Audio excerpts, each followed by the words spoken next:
देखिए दोस्तों, मैं हूं वंदना भारती और आप देख रहे हैं commodity insights with Vandana Bharti. Commodity market में काफी उथल पुथल रहा। पिछले हफ्ते हम लोगों ने रिकॉर्ड हाई आता हुआ देखा गोल्ड प्राइसेस में। और सबसे बड़ी बात है कि सिल्वर में भी यहाँ पे हम लोगों ने बहुत ज्यादा जंप आता हुआ देखा। क्रूड ऑयल में एक उछाल था। और इस हफ्ते अगर देखा जाए तो जो शुरुआत हुई है, तो शुरुआत में हम लोग थोड़ा सा करेक्शन यहाँ पे आता हुआ देख रहे हैं। और आउटलुक की शुरुआत करने से पहले आप सभी लोगों को नवरात्रा की बहुत बहुत शुभकामना। आपका दिन शुभ हो, आपका त्योहार यहाँ पे शुभ हो और आप अच्छे से इसे मनाएं। और सबसे पहले चार्ट पे यहाँ पे शुरुआत करते हैं शेयर करने से। और जब बात की जा रही है यहाँ पे कि किस तरीके की मूवमेंट आ सकती है, तो सबसे पहले हमें यहाँ पे ये ध्यान रखना होगा कि वॉर का सिचुएशन यहाँ पे क्या है। तो वॉर के सिचुएशन की अगर बात की जाए, तो यहाँ पे हम लोग ऑलरेडी देख रहे हैं कि प्राइसेस यहाँ पे ऊपर की तरफ है, लेकिन एक साल यहाँ पे अटैक का पूरा होने जा रहा है इसराइल पे। और उन्हें डर है कि यहाँ पे जो इसराइल की तरफ से जो अटैक है वो यहाँ पे रिटेलिएट हो सकता है, जिसकी वजह से काफी ज्यादा शांति है। लेकिन उससे पहले अगर देखा जाए तो कमोडिटी में एक करेक्शन फेज आ रहा है, यानी कि प्रॉफिट बुकिंग की जो गुंजाइश है वो यहाँ पे बन रही है। तो सबसे बड़ी बात है कि जो स्ट्रैटेजी हम रखेंगे, इसमें यहाँ पे हम करंट मार्केट प्राइस से बाय नहीं करेंगे, चाहे वो कोई भी कमोडिटीज हो। यहाँ पे करेक्शन का वेट करेंगे। और जो हमारा काउंटर करता है कमोडिटी को, यानी कि जो बेस जो है यहाँ पे ये डॉलर इंडेक्स है। डॉलर इंडेक्स में आप यहाँ पे देख रहे हैं कि इसने एक बॉटम बना के एक अपसाइड लिया हुआ शार्प शूट अप यहाँ पे देखने को मिला है।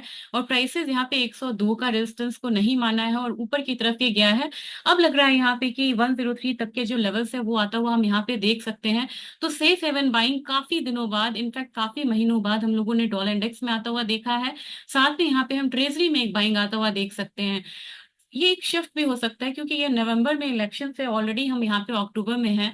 तो जो अब यहाँ पे जो अपना कैपिटल इनफ्लो है, ये सेफ हेवन बाइंग में जरूर आना चाहिए। आज मैं स्पॉट डेटा नहीं ले रही हूँ, आज मैं फ्यूचर्स मार्केट का डेटा ले रही हूँ क्योंकि ये ज्यादा यहाँ पे इंडिकेशंस अच्छे दे रहा है। और अगर आप गोल्ड को देखें तो गोल्ड में आप देख सकते हैं कि लगातार अब एक पॉज यहाँ पे आपको देखने को मिल रहा है। एक हाई लगा था, हाई में आपसे मेंशन करती हूँ 2708 का। इसके बाद लगातार फॉल है। तो कम से कम ये जो फॉल है ये यहाँ पे $26.45 तक इजीली आ सकता है, यानी कि $20 तक की जो गिरावट है वो यहाँ पे गोल्ड में मुझे आती हुई दिख रही है। और $20 के बाद जो मेजर यहाँ पे जो सपोर्ट आएगा 2610 का आएगा। और ये जो 2645 का लेवल है, ये हो सकता है कि हम इंट्राडे में यहाँ पे आता हुआ देखें। और अगर बात मैं अगर करूं कि ये 2619 तक का इनफैक्ट लेके चलते हैं, ये लेवल कमा सकता है ये 20 का। ये लेवल आपको पोजिशनली इस वीक में, इस हफ्ते में आनी चाहिए यहाँ पे। और इसमें सब्जेक्ट यहाँ पे ये रिस्क है कि वॉर जो है दोबारा स्केलेट ना हो, या दोबारा यहाँ पे हमले बहुत ज्यादा नहीं बढ़े। तब जाके ये सिचुएशन आता हुआ हम यहाँ पे देख सकते हैं। तो फिलहाल फिलहाल अभी हम ये मान के चलेंगे कि एक बार $26.45 तक का जो लेवल है वो आ सकता है, यानी कि डॉलर में $20 तक की, जो गोल्ड में $20 तक की गिरावट। अब अपने मार्केट में ये कहाँ रिफ्लेक्ट होगा, तो अपनी मार्केट में मुझे लग रहा है कि प्राइसेस अगर नीचे की तरफ थोड़ा सा यहाँ पे ब्रीच होता है, तो यहाँ पे अपना जो 9 EMA है इसे मैं डिलीट करना चाहूंगी। ये कंफ्यूजन क्रिएट करेगा। मुझे लग रहा है कि प्राइसेस इजीली करेक्ट होके आपको 75,500 के करीब आ सकता है। और ओवरऑल मुझे लग रहा है कि अगर ज्यादा करेक्ट हुआ तो प्राइसेस यहाँ पे आपको 74,500 के करीब आएगा। लेकिन यहाँ पे जैसे मैं 74,400 दूंगी तो यहाँ पे एक आ जाएगा कि प्राइसेस बहुत ज्यादा करेक्ट होगा। सबसे पहले हमें ये देखना होगा कि 75,500 के नीचे की क्लोजिंग हो, तभी यहाँ पे नीचे हम 1000 पॉइंट या 700-800 पॉइंट तक का करेक्शन देख सकते हैं। नहीं तो वापसी एक अपसाइड ले जाता है। जैसे ही रात में न्यूज आएगी कि अटैक बढ़ा, और ज्यादातर अटैक आप देख रहे हैं कि रात के समय में हो रहा है, तो मार्केट वहां वॉलाटाइल होती है। उसको देख के चलेंगे। अब यहाँ पे आप देखेंगे कि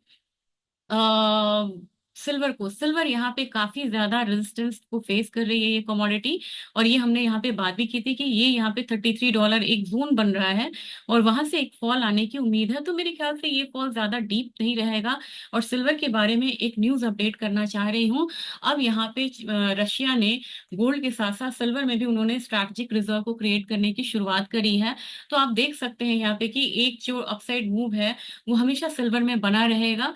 तो मैं यहाँ पे पोजिशनली अपना $34 वाला जो लेवल है उसको लेके ही चलूंगी। लेकिन करेक्शन पे आपको यहाँ पे फिर से अगेन यहाँ पे बाइंग करनी है, तो $31.3 मुझे लग रहा है कि गोल्ड सिल्वर यहाँ करेक्ट हो सकता है। अगर आप बोलेंगे कि कितना सेंट्स, तो सेंट्स में ये 70 सेंट्स गिर सकता है। तो हमारी मार्केट में ऑलरेडी यहाँ पे 800 पॉइंट की गिरावट है, और इसने हाई लगाया था।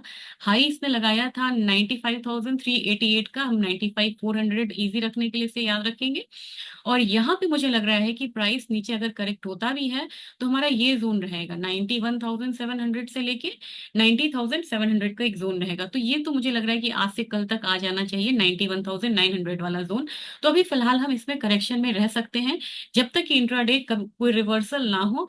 अब आप कहेंगे कि इंट्राडे रिवर्सल हम कैसे मानेंगे, तो मुझे लग रहा है कि आज की हाई अगर काटे तो ही हम इसे यहाँ पे स्ट्रॉन्ग मानेंगे दोबारा। और आज की हाई है 93,300, तो इस बात को जरूर में ध्यान में रखिएगा। तो मुझे लग रहा है कि यहाँ पे एक करेक्शन में आपको रहना चाहिए 91,700 या 900 के लेवल्स के लिए सिल्वर में। और रही बात यहाँ पे क्रूड ऑयल की, तो क्रूड ऑयल में याद करिए मैंने आपसे कहा था कि $76 अगर ऊपर जाता है, स्टेबल होता है, तभी आपको ये लेवल आएगा। $76 के करीब से इसने ये यहाँ पे एक डाउन साइड लेने की कोशिश करी है। लेकिन ये ऐसी कमोडिटी है जिसमें अभी मैं फिलहाल मुझे लग नहीं रहा है कि I should go for sale, क्योंकि ये तो सबसे ज्यादा ईरान की इन्वॉल्वमेंट के साथ सबसे ज्यादा एक मूव जो है ये क्रूड ऑयल में यहाँ पे आ रहा है। तो क्रूड ऑयल में मुझे लग रहा है कि अगर वापसी जाता है तो $76 ही यहाँ पे रहेगा। और $76 अगर क्रूड ऑयल यहाँ पे रहता है तो मेरे ख्याल से यहाँ पे जो नेक्स्ट अगर क्लोजिंग दे देता है तभी हम यहाँ पे $78 की बात करेंगे। मैं यहाँ पे क्रूड का ढूंढ ढूंढ रही थी, लेकिन मैं यहाँ पे आपको दिखाती हूँ एमसीएक्स क्रूड, यहाँ पे आपको मैं दिखाती हूँ वहां पे किस तरीके की स्ट्रैटेजी जो है वो बन सकती है। तो एमसीएक्स पे अगर हम देखें तो एक फॉल आपको दिखा रहा है, और यहाँ पे एक रेजिस्टेंस इसने फेस करा है। तो मेरे ख्याल से जो भी बाइंग है वो करीब करीब 6200 के करीब यहाँ पे बननी चाहिए। अभी करेक्शन में ही बने रहिए। और अपसाइड का जो रेजिस्टेंस है वो 6400 रहेगा।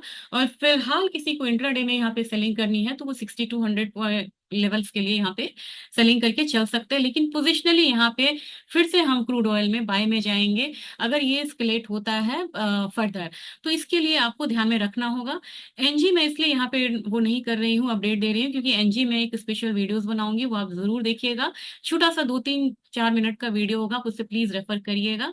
और रही बात यहाँ पे बेस मेटल काउंटर की, बेस मेटल काउंटर्स में देखा जाए तो चाइना आज भी यहाँ पे बंद है। चाइना भी वापस नहीं आया है, छुट्टियों में है ये।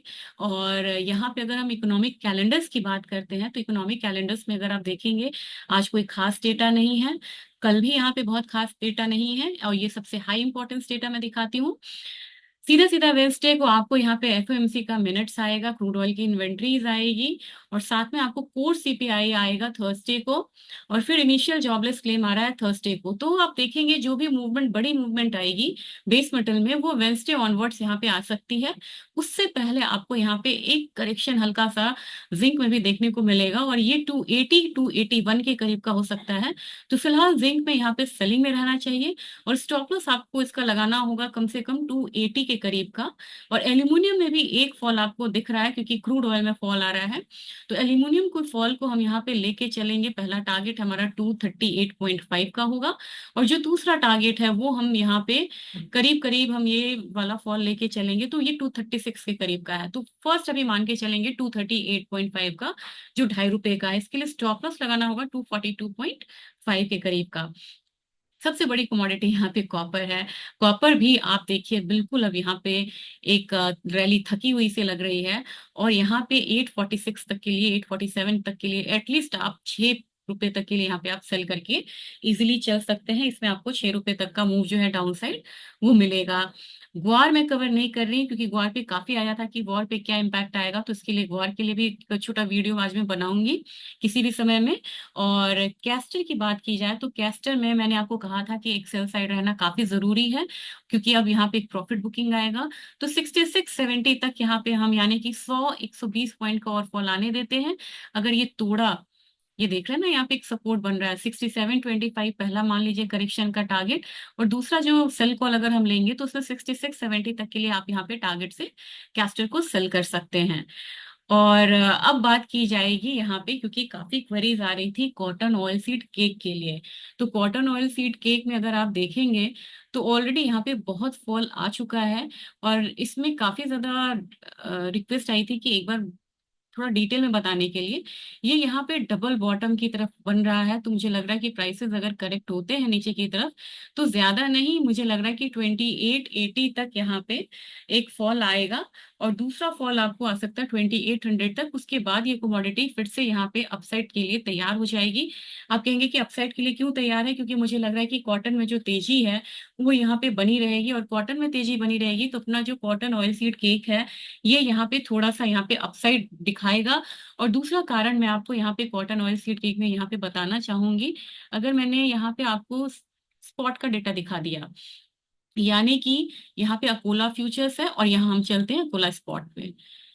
देखिए ये कितने प्रीमियम पे ट्रेड कर रहा है, 3166 के करीब ट्रेड कर रहा है। तो या तो अपना फ्यूचर्स ऊपर जाएगा या ये फिर डाउन साइड नीचे आएगा। तो इसमें लग रहा है कि 3100 तक प्राइसेस जो है वो रुक जाएगा। और जबकि अपना ये जो फ्यूचर्स है ये 2934 चल रहा है और ये चल रहा है 3163 के करीब। तो ये जो गैप है ये यहाँ पे मिनिमाइज होना चाहिए। और इसकी वजह से या तो इसमें ज्यादा फॉल आएगा या इसमें ज्यादा अपसाइड देखने को मिलेगा। तो मुझे लग रहा है कि 2880 एक अच्छा लेवल रहेगा, 2880 2820 वाला लेवल। जब आपको यहाँ पे कॉटन ऑयल सीड केक को फिर से यहाँ पे बाइंग करनी चाहिए। लेकिन फिलहाल अभी अगर 2-3 दिन का ट्रेडिंग सेशन ले तो मुझे लग रहा है कि इसमें करेक्शन ही यहाँ पे रहना चाहिए। टर्मरिक की बात की जाए तो टर्मरिक मुझे लग रहा है कि अभी ये आपको बाइंग इंडिकेशंस नहीं दे रहा है फिलहाल बहुत ज्यादा। लेकिन अगर यहाँ पे इसने यहाँ पे सपोर्ट लिया भी है तो बाइंग जो है वो थोड़ा सा यहाँ पे अगर आता भी है तो 13,800 तक के लिए बाइंग आएगी। इतना आप बाय कर सकते हैं। इसके लिए स्टॉप लॉस लगाना होगा 13,200 के करीब का। धनिया में मुझे लग रहा है कि अच्छा रिवर्सल यहाँ पे एक लिया है, लेकिन इसमें थोड़ा सा वेट करेंगे कंफर्मेशन का। प्राइसेस ऊपर की तरफ 7550 तक जा सकता है। जबकि अगर जीरा की बात की जाए तो जीरा ने एक अच्छा मूव लिया है और इसमें मैं बाइंग में कंटिन्यू रहना चाहूंगी। अब मैं यहाँ पे बाइंग रिकमेंडेशन देना चाहूंगी 26,000 के करीब यहाँ पे आपको बाय करना चाहिए। जो टारगेट होगा वो अगेन 26,500 का होगा। स्टॉप लॉस लगाना चाहिए 25,800 के करीब का। तो इस तरीके से आप ट्रेडिंग यहाँ पे कर सकते हैं, लगा सकते हैं स्ट्रैटेजीज को। और वॉर की बात है तो वॉर में आपको इवनिंग ट्रेडिंग सेशन में काफी ज्यादा सतर्क रहना पड़ेगा। और डेटा की बात है तो डेटा यहाँ पे वेंसडे से पहले कोई बहुत इंपॉर्टेंट डेटा नहीं है। डॉलर इंडेक्स पे ध्यान रखिए, यहाँ पे ट्रेजरी पे ध्यान रखिए, साथ में विक्स पे ध्यान रखिए। इंटरनेशनल मार्केट में इक्विटी में फॉल आ रही है तो अपने रिस्कियर एसेट यानी कि बेस मेटल और क्रूड ऑयल से या तो यहाँ पे क्रूड ऑयल को छोड़ दीजिए, लेकिन बेस मेटल में जो करेक्शन है वो यहाँ पे कंटिन्यू हो सकता है। तो मिलते हैं कल के ट्रेडिंग सेशन में, कल की स्ट्रैटेजी क्या होनी चाहिए। इसके साथ आपको बोलना चाहती हूँ कि आज के दिन नेशनल गैस और ग्वारसीड पे एक स्पेशल वीडियोस में डालूंगी, स्मॉल वीडियोस डालूंगी। वो जरूर देखिएगा, रेफर करिएगा और ज्यादा से ज्यादा शेयर करिए वीडियो को ताकि इसकी रीच यहाँ पे बढ़े, क्योंकि आपके सहयोग के बिना ये चैनल आगे नहीं बढ़ पाएगा। Thank you. हैप्पी नवरात्र।